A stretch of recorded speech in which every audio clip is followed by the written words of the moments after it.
বাবা আমার যখন 2 বছর বয়স তখন আমার বাবাকে নিয়ে গেছে তারা।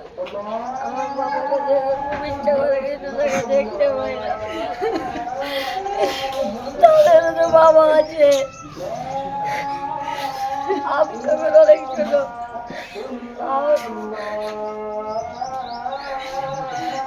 এখন নতুন সরকার এসেছে, তাদের কাছে আমি জোরাত করি আমার বাবাকে যাতে ফিরিয়ে দেয় তারা। ছাত্র ভাইদের কাছে আবেদন করি আমি আমার বাবাকে যাতে তারা ফিরিয়ে দেয়, আমার চাচুকে সহ তারা যাতে ফিরিয়ে দেয়। আমার ছাত্র ভাইরা যেন আমার দিকে দেখে, আমার সন্তানের দিকে দেখে, ইতিমের দিকে দেখলে তার দিকে আল্লাহ দেখবে। চাঁপাইনবাবগঞ্জের শিবগঞ্জ উপজেলার একই পরিবারের 2 সদস্যকে ফিরে পেতে সংবাদ সম্মেলন করেছে ভুক্তভোগী এক পরিবার। বুধবার দুপুরে শিবগঞ্জ উপজেলার শাহবাজপুর ইউনিয়নে ভুক্তভোগী পরিবারটির নিজ বাড়িতে এ সংবাদ সম্মেলনে নিখোঁজ থাকা মিজানুর রহমান ও রেজাউল করিমের বৃদ্ধ বাবা আলহাজ আয়নাল হক তার 2 ছেলেকে জীবিত ফিরে পেতে বর্তমান সরকারের কাছে আকুতি জানান। সংবাদ সম্মেলনে আয়নাল হকের আরেক ছেলে শেতাউর রহমান জানান তার 2 ভাইকে আইনশৃঙ্খলা বাহিনীর পরিচয়ে উঠিয়ে নেওয়া হয়েছিল।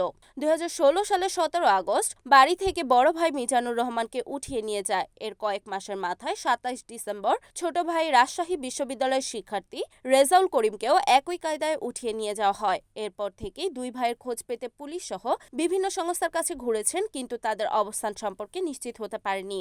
এখন যেহেতু নতুন সরকার, সেই সাথে অনেক নিখোঁজ থাকা ব্যক্তি ফিরে আসছেন, তাই আমরা সরকারের কাছে দাবি জানাই আমার 2 ভাইকে আমাদের মাঝে জীবিত অবস্থায় ফিরিয়ে দেওয়া হোক। সংবাদ সম্মেলনে নিখোঁজ থাকা মিজানুর রহমানের স্ত্রী আনোয়ারা বেগম ও সন্তানরা ছাড়াও পরিবারের অন্য সদস্য ও প্রতিবেশীরা উপস্থিত ছিলেন। আমার স্বামীকে 2016 সালের 17 আগস্ট বাড়ি থেকে ধরে নিয়ে গেছে।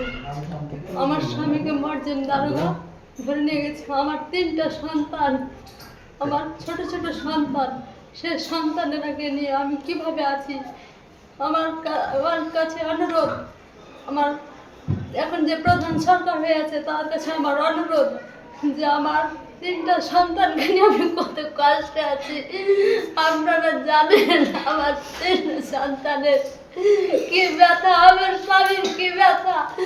আমার মা নাই, বাবা নাই, আমি কাউকে কিছু বলতে পারি না। আমার মনের যত কষ্ট হয় আমি কাউকে কিছু বলতে পারি না। আমি শ্বশুর ভাসুর আমার দেবরের সাথে থাকি। আমার সন্তানেরাকে নিয়ে আমি কত কষ্টে থাকি। নতুন সরকারের কাছে আমার অনুরোধ যে আমার এবং ছাত্র ভাইদের কাছে আমার অনুরোধ যে আমার সন্তান 3টাই কিছু ব্যবস্থা করে দিয়ে আপনারা। আর আমার স্বামী আর আমার দেবর, ছোট দেবরকে নিয়ে গেছে ধরে তারা গুম করে রেখেছে। তারাকে যেন তারা জীবিত অবস্থায় ফিরিয়ে দেয় আমাদের বুকে।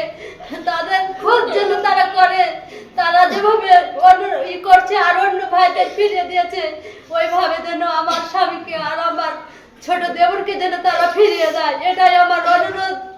আমার বাড়িতে ছাদের উপরে বাংলাদেশ জাতীয়তাবাদী দল বিএনপির নির্দেশে একটি মত বিনিময় আলোচনা সভা হয়। তাকে কেন্দ্র করে 17/8/2016 তারিখে বিকাল 5টার সময় আমার বড় ভাই মোহাম্মদ মিজানুর রহমানকে এসআই মজ্জেম ও শাহ আলম শিবগঞ্জ থানার এসআই, তখন ওসি ছিল রমজান আলী, নিয়ে ধরে উঠে নিয়ে যায় এবং এলাকার মানুষ সবাই দেখেছে। আর ঠিক মজ্জেম এসআইকে পরিচিত মুখ, অনেকদিন ধরে ওরা চাকরি করছে, ওরাকে দেখেছে, চিনে সব।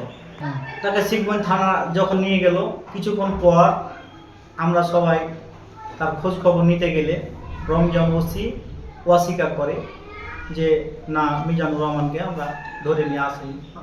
তখন আমরা থানার বিরুদ্ধে অভিযোগ দিতে গেলাম, থানায় অভিযোগ দিতে গেলাম, জিডি করতে গেলাম, আমাদের জিডি বসে নাই।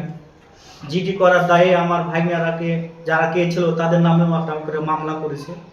তাদের সন্ধান নিতে যে আমার ছোট ভাই মোহাম্মদ রেজাউল করিম, ইউনিভার্সিটির ছাত্র, রাজশাহী বিশ্ববিদ্যালয়ের MBA করা শেষ পরীক্ষার্থী,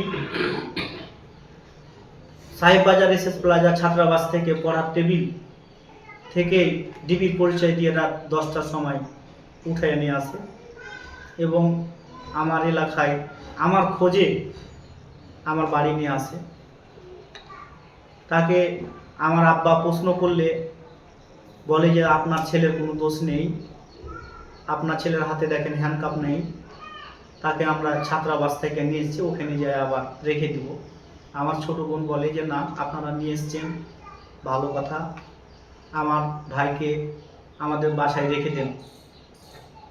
কিন্তু প্রশাসন কথা শুনে নাই, আমার ভাইকে জোর করে নিয়ে গেছে।